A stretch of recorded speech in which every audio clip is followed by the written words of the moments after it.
Here we are on a beautiful rainy Thursday afternoon in the radio studio of Hit 106.9 Newcastle with Ducko, Yes. who has a long name that I can't pronounce. Well, yeah, Nick Allen-Ducat, but Ducko is what everyone calls me. It's what I go by, yeah. And the reason we're here is to open up the conversation on male fertility. It has become incredibly obvious that there's a misperception, I should say, that fertility is a female journey and it's all about women and the problems that women have. But male fertility is a huge area which is just not talked about, and we are going to open that conversation today because Ducko has been on quite an incredible journey, which started, was it 18 months ago, as part of a radio prank, really, where you all thought, we're going to test our sperm because it's all going to be fine. Yeah. And what happened after that? Yeah, it's a classic radio sort of thing, isn't it? My co-host was trying to get pregnant at the time and told us that, males obviously are 50% of the equation and her husband had to get checked, so we thought, why don't we do it? Me and my other co-host, Nick at the time, went and got our swimmers checked. The same day, he'd already had 2 kids, so he sort of had nothing on the line there, and I'd never been tested. I'd always, I think, had a weird irrational fear about fertility and based off nothing. I think it was just always, you always want to and think that you are normal down there, I suppose. And can I interrupt at that point? Because I think you just touched on a reason that men often don't get tested.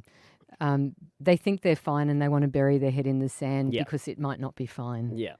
Like nothing's ever wrong with them, too proud kind of thing. Yeah, and I think, look, had I not done it with the radio sort of thing, it would have been different. But we went and got tested and basically I got a call from the fertility doctor that afternoon. I remember the call. It was almost like one of those sort of sitting down moments. And he basically said that your sperm count has come in really low, dangerously low, and we're going to need to take this further. And they sort of gave me the option then and there if we talked about it on air or didn't. I obviously kept going and did it all on air. It was quite public. But to cut a long story short, instead of shooting 15 million swimmers in the ejaculate, which is, that of a normal amount or thereabouts, I was making about 8. Not 8,000 or 800. It was just 08. Yeah, I understand. Yeah. People often go to me, 8 million, 8,000. No. It's like, no, 8. And then I basically, that led to a bigger conversation. I had to then get multiple tests just to make sure that this wasn't a one-off, even though they suspected it wasn't. I think the next test I made 4. The next test I made 3. And then they realised it was consistent. Yeah. And can I ask, what was going through your mind at that point in time? That was hard because at that stage we hadn't had the genetic testing, so I didn't fully know what it was. Yes. And what's going through your head is every time you've been hit in the balls, every time so to speak. Every time you've, had too many drinks, every time you put your phone in your pocket, all these things where you start to think, have I done this to myself? Have I ruined my future? How has this come about? And then there's the whole, why has this happened to me? It didn't happen to my dad. It's happened to no one in my family. My sister's got 4 lovely kids. Like, this can't be real. Surely I'll do another test and then it will come back and they've just mixed up the results. It was a really tough thing to grapple with. And also I was doing it publicly on air, which was my choice to raise awareness. But there was that other element to it as well where... This is real. This is me. Yeah. And so I got it... When we did get those 3 tests, I remember the third one coming back and it was only sort of 3 or so. It was... that was when I knew it was real. And that, like you said, this is me and I've got something further going on. And we had to go into the whole genetic testing stuff, which then came back that said I had an AZFC deletion. Which is basically the DNA, the genetic part from my father that's passed down, which makes sperm, was just deleted into my DNA. There's no reason behind it. No, it's random. It's what we call de novo. Yeah. It didn't affect your brothers. It didn't affect your father, clearly. Yeah. And the other thing that I worry about is when because we perceive that women, it's all about women, I worry how we break that sort of news to men, and I don't think we do it well. And I don't know if you've got something that you'd like to say about that and how that impacted you for the rest of the journey that you were on.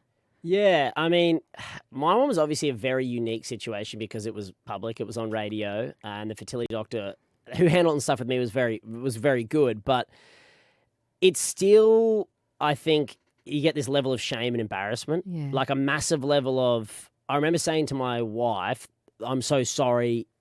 My body's not working properly. Like, I'm sorry you've chosen me. Like, I'm sorry that this has happened to you. Like, I felt so embarrassed to her, which was completely ridiculous. And she was obviously so supportive and, but you just feel broken and you just feel like what we're meant to do as human beings, you can't do. So you're less of an equal to others. Yeah.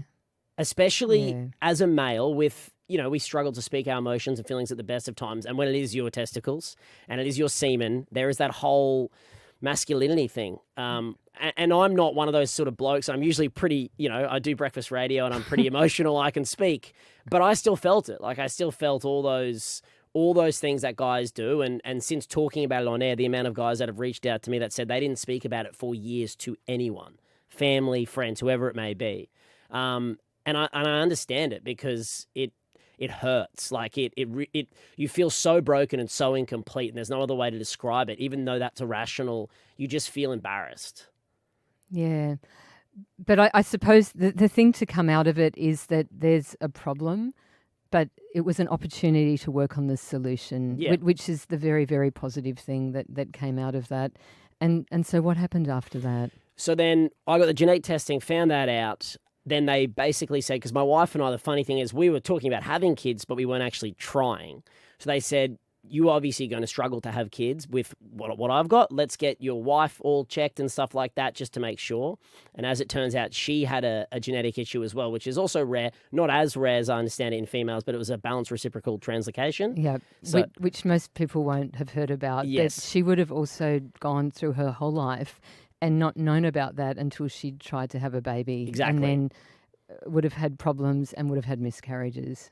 And that's what they would have said to her. Exactly. Miscarriages or babies with sort of congenital abnormalities if it got down that, if it got further, because 2 of her chromosomes were essentially swapped around. All these things, by the way, I sound intelligent saying them now. It was a whole whirlwind. It was a whole, and that's the other thing as well. You're getting all this new big information and you're not understanding it as well as feeling shocked and scared. So taking that in and trying to digest it was, I had the amount of times I was Googling things and writing things down and having to talk it out with myself, my wife, the fertility doctor over and over again. But so we found out she had that. And essentially we sat down with our fertility specialist and basically said that you guys are going to be on the, we called it the deluxe IVF package for the both of us. So I haven't heard that expression before. That's my expression. Just because, as we know, it is expensive, and we, one person needing it is hard enough, but let alone both of us needing it for both of our, genetic things. But in a weird way, because we didn't find my wife's news out for a couple of weeks after mine, in a weird way, I remember feeling kind of a sense of sort of solace in the fact that, she had something as well. And we both kind of felt like, even though it was worse and it was harder and all that sort of stuff, when we were in it together, there was unity in that. Yeah, I can understand that. Yeah. Yeah. And that might sound ridiculous to people now, but we both felt it too. And because she felt so bad for me when I had mine, and I felt so embarrassed and sorry for her. And then she had hers. It was almost like, oh, thank goodness now. Like, I'm not letting you down. You're not letting me down. We're on this journey together, but in fact, you're always going to be on that journey together, weren't you? Yeah, absolutely. Yeah. And the fact that 2 people had found each other that had these rare genetic things is even more rare. And our fertility doctor even he said that to us, like, this is a very rare, a rare situation to be in. And that was all played out publicly, as I said. I was going to say, so the whole thing was being played out on breakfast radio. Yeah. My choice, don't get me wrong, no one forced me to do anything. That was our choice, and I had to tread lightly. I was more focusing on my side than my wife's side, sort of out of respect to her and because she's dealing with it. But my wife's a nurse and medical, and I'm a creative radio host. So how we interpret information and how we deal with this information, I've been with her for 12 years, and we've been married for 4. But I think I learned so much about her and about me and about us in those 2 years. Yeah. Because I would react so differently to how she would react. I would take a bit of news from the doctors so differently to how she would take it. Sometimes I'm positive, she's not, sometimes the other way around. And it was a real big moment for our relationship because, and I think it set us up well now, but it was really tough there for a while. We had to sit down and say, look, I need too much communication. You don't have enough communication. We need to meet in the middle. Wow. We need to meet in the middle because I need to talk it out a few times and you don't like to talk it, but you need to, and I need to probably talk it less. And at any point, did they have like a counsellor to talk to you? And you would have seen a genetics counsellor as well. And was that helpful? Or you both took away from it different aspects? Yeah, different things. We had the genetic counsellor, and you have to do that legally and all that sort of stuff, and make sure everything's okay there. And then we had a counsellor through the clinic. But we're pretty good at communicating ourselves anyway, and I think I'd largely make her talk things, and I need to talk things through.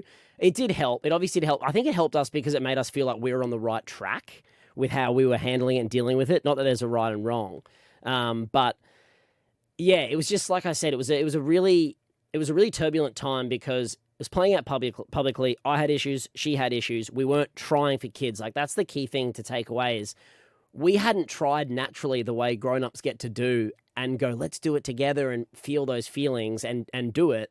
And then 6, 8, 12 months work out there's the problem. We got told before we'd even begun, the race hadn't started, and we found out we had issues. Yeah. And that took away a lot of the joy and excitement in wanting to make and have a baby. It sort of made it robotic. It made it feel like this chore, and it's really hard to explain. But you're doing a very good job, and it is hard to explain that. Yeah. So at what point did you actually decide that this was time to have a baby? Well, basically, it was the cards we were dealt. I think our fertility specialist said, "Look, you guys may struggle for a period of time. Like, you don't know, as you know, with fertility, anything can happen, but it could take you, a fair while or a few goes, or this could be a big journey for you. So we'd recommend looking at this sooner rather than later, but obviously it's your call." And we had to sort of sit down and say, I think we need to, it wasn't our plan. We were going to Europe that year and we had a bunch of things booked and all these things were happening, and we had to sort of sit down and say, I think we need to reassess our priorities. And jump on this now. But we decided initially to do it within the first couple of months of finding out, and it was weighing on us so much. And I was doing so many things, which I'm sure we'll get into about the male side of things, where I was trying to eat healthy, do all that stuff. Talk about it now. Yeah, talk about it now. My issue was genetic. So looking back on it, nothing could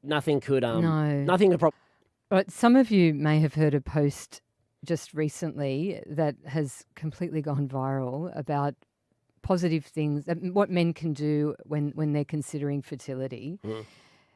Ducko, can I ask you, what were the lifestyle changes that you made? Yeah, so as I said, mine was genetic, but I wanted to do everything I could, dot every I, cross every T. So for me, it was no phone in my pocket, no mobile phone in my pocket, no laptop on my lap ever, things like that, which I did every day. And that having the phone in your pocket, front in pocket, your hip pocket, has been shown to be associated with issues with infertility. And I had no idea.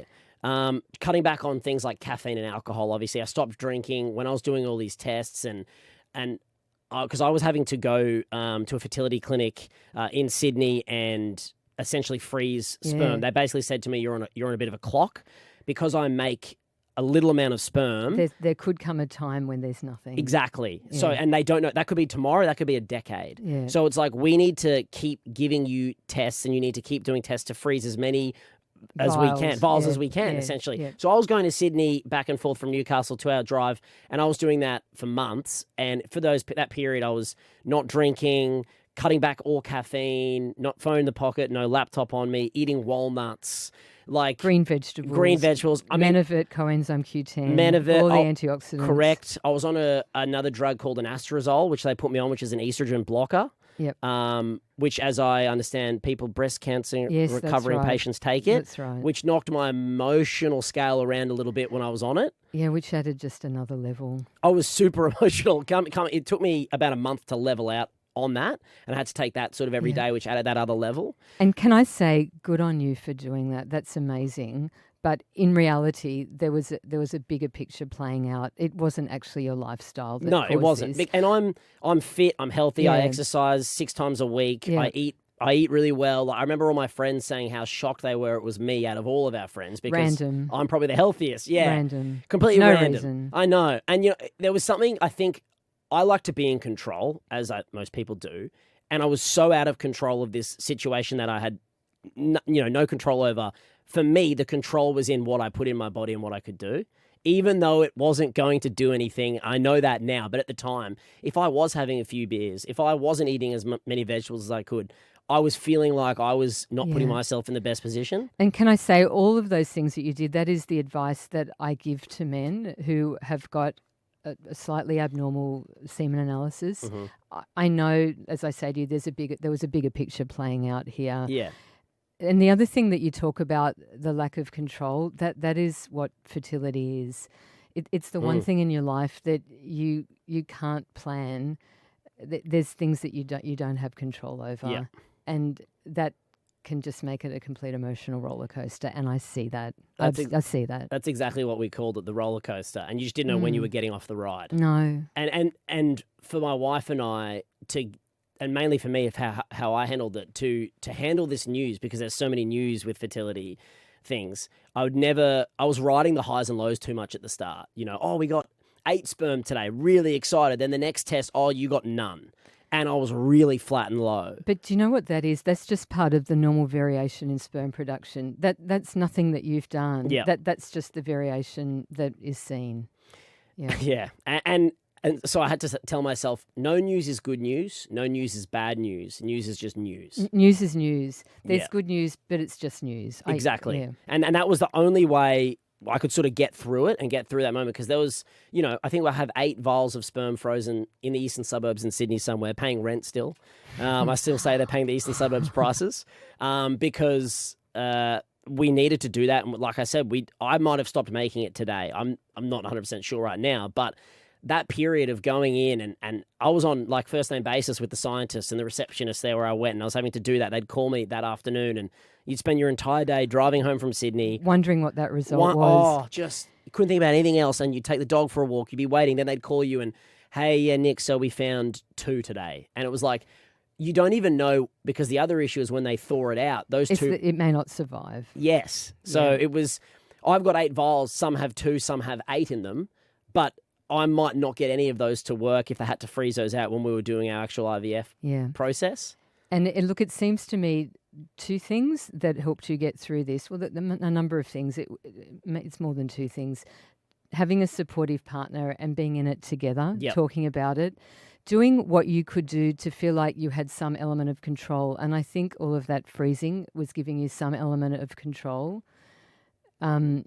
And I can see that you turned a lot of it into jokes. Like you had, the expressions that you're using. Well, and that was getting you through it as well. It was. And because I was talking about it on breakfast radio, I remember I did a bit the entire day about the realities of a male going in and doing the business in a cup and then handing it to a scientist, and they look at it in front of you, weigh it in front of you, and you get to know them. And sometimes they're a younger, attractive female and you've got to give it to them, and they've got to, it's just a job for them. But for you, they're going, is it a normal look? Is it a normal weight? What? And it's such Give a me bizarre... positive feedback. Yeah, exactly. And work with me. I got so good at the process that I was joking I could go in there and be done in 45 seconds. Like it was that way for me, coping with it and telling our listeners about it and bringing them on the journey, because it was a weird talking about this, going out on the streets, particularly here in Newcastle, where it was received and so people much. knew you. And people would know the inner workings of my testicle count. Yeah. And you'd see them on the streets. And that was a really bizarre thing. But I had to sort of go, well, this is what I'm doing, and I'm opening the conversation, so hopefully others don't feel... Yeah. And how amazing that you did that, because I guarantee there is at least one man out there who went and got tested and found news that, again, there was a problem, but we can work on the positive solution. Yeah. And I heard from the clinic, I heard about that many guys getting tested when it aired. I had guys message me on Instagram, and a lot of people, like the wives and girlfriends, saying, thank you, my husband had never told anyone, or the bloke saying, I hadn't even told my family, I appreciate you doing this. Like, I made me go get checked, and I realized I had a low count, know, and that, to me, had I not done that and had I not received that, I think I would have gone into a really dark hole. Getting that feedback and knowing that this shitty situation was actually doing good. There's a positive thing that's coming out of this. It was like unity in a bad situation, and I didn't want fertility struggles and stuff to be my only thing. I didn't want to be, that's what I'm known for, but I wanted to be a part of my story, not my entire story, and my wife and I were very conscious of that as well, because we've had some couple friends go through it as well, and 5-6 rounds of IVF and not successful, or lose a lot of money and lose each other along the way.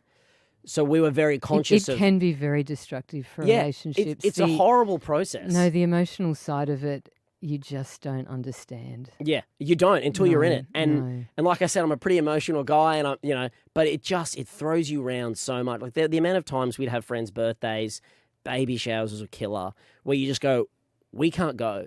We cannot attend that this weekend because we're just not in the emotional state mentally. And you have to tell them, but unless people have been in it or are in it, they don't get it. They don't get it. Like anything, I suppose. But it really does throw you around. And those months where I was having to get them frozen, it was also weird because normally with fertility, and I'm sure you'd see this, it starts off with the female. The female will then get checked or come to you maybe, whatever. But for us, it was started off with me. Then it was, let's get my stuff frozen. Let's do all my things. And my wife, Morgan, was sort of just in this, okay, we haven't started for her yet because we haven't started the IVF process. Yeah. She was on Elevate and that sort of thing, but we hadn't actually, she wasn't. Made that decision to press start. Yeah, so I'd hit start on the race before she had. And so I'm there, not drinking at best friends' weddings, cutting back on things, trying to do all the healthy lifestyles, freezing my sperm, riding the highs and lows. And my wife was just waiting for hers to start. And then when it flipped and we did start the IVF process, the female obviously goes through it, it's tough. The injections begin, or you see all that side of things. Can we just go back a step? What was it that made you made that decision to actually start the IVF process? Yeah, to say we are going to have a baby now. This is not what we'd planned, but we're going to make it happen. Yeah, it was tricky because my wife's a little bit younger than me. She's 4 years younger than me, so she wasn't in a big rush, but I was definitely in a rush at that point because my biggest fear was then being left behind from friends and family who all start having kids and you get left behind in that stage of life. Once again, that may be irrational, that may be silly, but that was... it was the best decision. And our fertility doctor basically said that, and so we both said, let's do it, but let's not do it. We found this out, I think, in 2022, I believe, or 23. Yeah. We said, let's not do it for the rest of this year. Let's see this year out. Let's have these, I think it was 4.5 months, because I wanted to start it the next day. And I think my wife could tell that if we jumped into this now and it did get dark, it could really consume us. So we gave ourselves, we said, let's have December, January, the festive time, enjoy it. And then come February, we're going to hit the ground running. Exactly. And we did that and we enjoyed ourselves. Like we had a fun December, we had a fun January. We didn't, you're thinking about it every day, but we still just tried to enjoy each other's company before we became the couple that did IVF and maybe kids or etc. I think this is it's an amazing story and it's something that everyone should listen to, and especially people doing IVF, the way that you thought of each other. Yeah. Yeah. I was proud of how we both came together. And don't get me wrong, there was tough times along the way and, lots of tears and lots of hard conversations and stuff. But I was really proud with how we came together in that period. Like I look back on that and it formed us stronger rather than pushed us apart, which, as I said, I've got friends and couples who've done it and it sort of did the opposite. So yeah, I think I'm really proud of that. And you need each other in that. But I also think we did have that because we were both in it. If it's the one person in it and the one not, that's just another level of complexity that the other person, if you're in a relationship and you don't have any sort of, issues and I've got the genetic issues, it's going to be harder for you to understand. I have seen the look on men's faces before when I have to break the news to them that there's a problem with the semen analysis and it's not going to happen naturally. And they look at their partner who is going to be going through all the injections and her eggs are fine. I just have to collect them. Yeah. But you're in it together. You are. You're in it together. You are. And that's your person. You've chosen them for a reason. So, and that's what Morgan had said to me even when I was apologizing to her at the start and losing my way. And like, I remember conversations. I drove to work one day to do radio and I stopped and I couldn't come into work, bawling my eyes out, told work I couldn't come in. And I called my parents at 5 a.m, and they picked up and I was just crying to them saying, like, why me? why has this happened to me? And they were crying back because they felt bad that as their son, it had happened to me and I'm their son. It's not their fault. It's not my fault. It just is. It just is. It's no one's fault. It's what as I said before, it's de novo. It is no one's fault. And my sister, 4 kids, every time they tried, they were successful. Yeah. Obviously, female, male, different, but it was just, it shakes you around. Like my co-host at the time, then when we started this whole process, she actually got pregnant within 5 weeks of me finding this stuff out.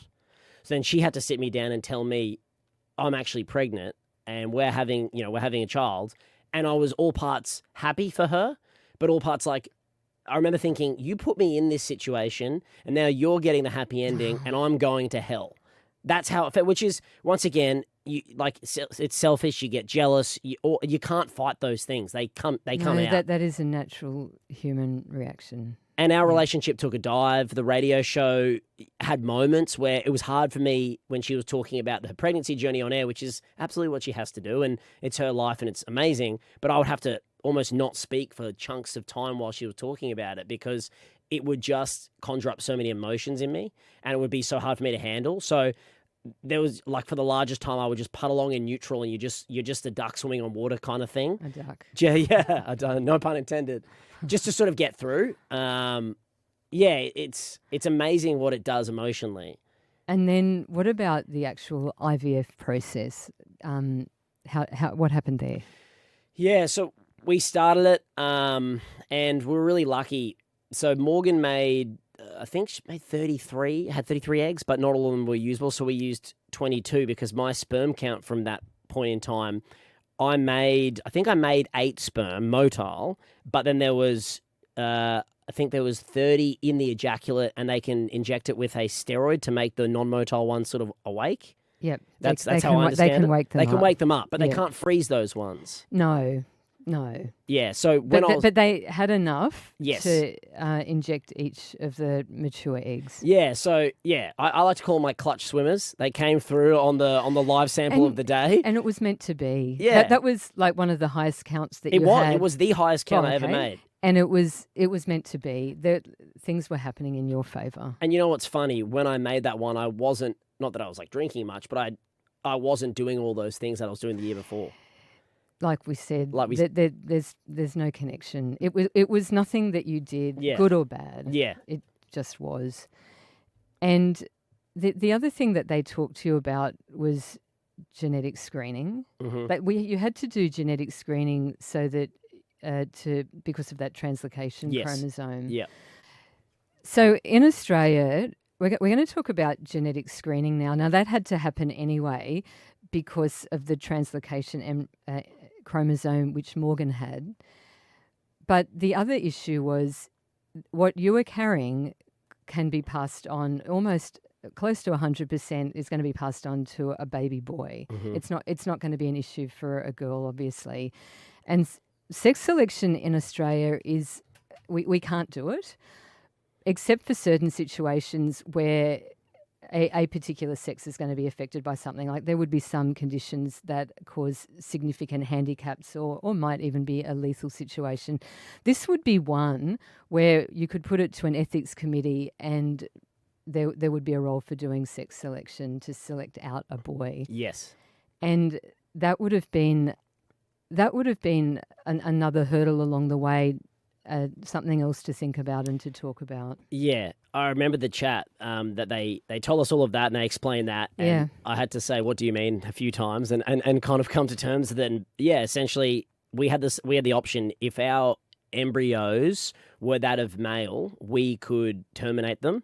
And because, like you said, the male will most likely have what I have. And we're like, that's within our rights. And that then because that was never what we wanted to do. And that then made me start thinking, am I a bad person for bringing a boy into the world if it is a boy? Like, should we say no if our embryos are, males because it feels inhumane because they're telling me this? You know what I mean? Even though that's the legal... Yeah. Look, with genetics, it is absolutely a personal decision. What I say is what is important to me might not be important to you. It's very much... It's very much an individual decision. But, I mean, look at you. What you've done is amazing. Like, you're an amazing person. Thank you. You're incredible. And the son that you have would be amazing too. Thank you, yeah. So whilst I don't like to comment on genetics, I think you made the right decision. Yeah, thank you. We did just decide, you know what, the best embryos, pick them, whatever they are. We're going to have a boy or a girl, it doesn't matter. We're not going to say no to that. And also, my thought process is the IVF technology has come so far. Imagine if we have a son in 20 years' time, 30 years' time, he wants to have a kid. Surely it's even further along. I think so. It's 30 years' time. Yeah, it's even further along. So, you know, if I'm making sperm now or they're able to extract sperm from me, surely, you know, he'll be okay. But I do often think about if I was to have a son, having that conversation with him and having to tell him that and how that would be. And, you know, that will be, I guess, a story for another time when it happens, and that'll be a tough thing. But we did, look, the embryos, as it whittles down in the IVF process, as you know, I think we got down to 30 eggs, the 33 eggs whittled down to 15. Then it goes down to 12 of the embryos. They formed 12 embryos. We got them tested. And then there was seven. So we got, seven. Which is a huge amount. Extraordinary. And it comes down to the fact that Morgan was in Younger. her 20s. Mm-hmm. It's a 20-year-old woman who will do that. And the rest is almost history. Yeah, 7 turned into, we had one failed transplant when it didn't take, which was, obviously they look at the embryos, I think, is that they deem them what looks the best, or, you know. Yeah, they use what they call morphology as well. Yes. Yeah. So they did that, not sure obviously on the gender because you don't know, and that failed, and that was because you get the high of, we've got 7 embryos, oh my God, look, you don't want to say anything, but 7, we should be fine, and then the first one fails, and it's amazing how quick the fear comes back in. Like, it's amazing how quick you just go, what if we're that couple that got 7 and 7 don't work? You know? And you go to a dark space in your mind. Exactly. Yeah, you have to give yourself space to be upset and to process that and get back up there and keep going. You're grieving for something that you never had. Yeah. But it's yours. Yeah. It's like, yeah, and my wife was a trooper, and we went back on straight away, and obviously you've got to wait for the cycles, and so it's not just one didn't work, the next day we'll pop in and do it again. It's a 4-week period where you're waiting, and I remember there was some issues with them tracking Morgan's sort of ovulation cycle, and something happened where it went wrong, and we basically missed the next one. So we then had to wait 2 cycles. They missed ovulation. I understand what happened. Yeah. So we had to wait 8 weeks essentially instead of the 4, and that 8 weeks and that was seems torture. like 6 months. Oh, and everyone says to you, including, you know, everyone says it's 8 weeks in a period of your life and yada yada. But that time it's like 6 months. Oh, it just went forever, and it's all you can think about every single day. It's all you're just overwhelmed with it, and people who know you. And then the other, I suppose, issue with me talking about it publicly was, people are then starting to ask, how's it going? Where are you at? Where's your journey? What? They mean it well. Totally. But sometimes you think, just don't talk about it. Exactly. And it's hard because I'm a talkative person and I'm open. So and you're on radio. I know. So people would feel like they could with me. And there were those boundary issues which I had to sort of then create. And there was a few times where we'd call them like bunkering down weekends or weeks or whatever, where we would just not see people or only go out to dinner, us two, or wouldn't socialize because we just didn't want to, you know, and we just wanted to sit at home, play a record, drink a bottle of red wine, and, you know, let that be that, you know, and let it in and move on the next day. But we were lucky enough that the next embryo transfer after that failed one did work. And we now have our beautiful baby daughter, Florence, who is 5 weeks old. It's amazing. It's an incredible story. And so now you've got 5 left over. We've got 5 left over, which, touch wood, once again, anything can happen. But we're sort of in talks for having, you know, 2, maximum 3. But with 5 left, we're hopeful that we can sort of have 1 more. And I've still got the 8 vials frozen of sperm as well. So it's all sort of frozen and kept away. And Morgan's still young. Exactly. Yeah. And you know what's funny? The amount of times people said to me throughout this whole process, what a blessing you found out ahead of time. What a blessing you know, essentially not skipped the queue, but you got seen because of radio and then it elevated you guys, which, yes, it is. But during that process... It was hard. Nothing was a blessing. No. And when people said that, I just wanted to punch them in the face. It was like, nothing about this is nice or a blessing. You have no right to say that to me or to us. And I look back on it now with a daughter, I say, what a blessing this was. Like, but when you're in it at the time, in those depths, it was so hard. So hard. Yeah. And you'll give yourself time and space, and you're going to do it again, and it's going to work. Yeah. I hope so. But you know, it's another funny thing which I'm not sure. Do you see many couples like when they're successful after that, or is it sort of? They come back. I always call, at the 8-week point, and then they generally come back with the baby, and that's just gorgeous. That's just lovely. Yeah. When they come back with the baby to say thank you. And then you see them for the second or sometimes the third one as well. And that's really special to have been part of that person's journey for all those years. Because the amazing thing that I found is because you're so focused on getting this child financially, emotionally, mentally, everything goes into this. You actually forget that when you get the child, it doesn't go, this is the easiest, best time ever. It actually starts another journey.